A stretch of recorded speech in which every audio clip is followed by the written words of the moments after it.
I would like to invite Smith. He will present a bandish in Rag Bhupali.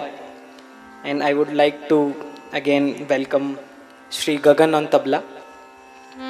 Bhupali is often one of the very first ragas introduced to students of Hindustani classical music.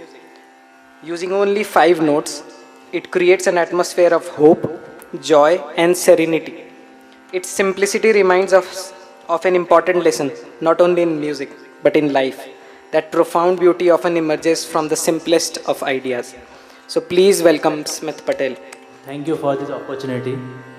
I will sing a bandish in Rag Bhupali. And Rag Bhupali is a devotional rag.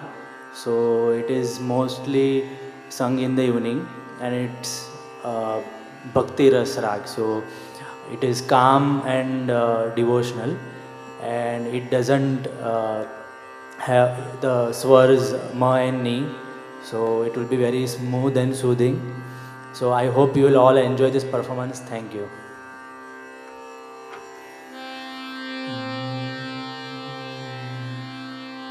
Ga re ga, sorry.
नमन कर चतुर श्री गुरु चरणा, नमन कर चतुर श्री गुरु चरणा, तन मन निर्मल कर भव तरना, तन मन निर्मल कर भव तरना, नमन कर चतुर श्री गुरु चरणा, नमन कर चतुर श्री गुरु चरणा.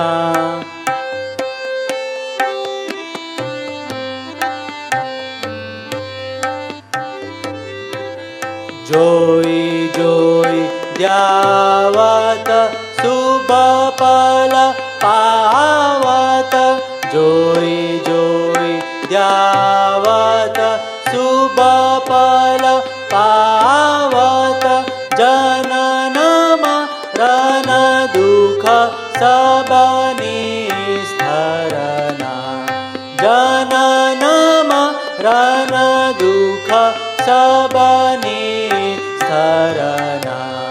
नमन कर चतुर श्री गुरु चरणा, नमन कर चतुर सारे ग परे ग पद साध पग रे साध सा, नमन कर चतुर सारे ग रे सारे ग पद पग रे सा, नमन कर चतुर श्री गुरु चरणा, नमन कर चतुर श्री गुरु चरणा, तन मन निर्मल कर भव तरना, तन मन निर्मल कर भव तरना, नमन कर चतुर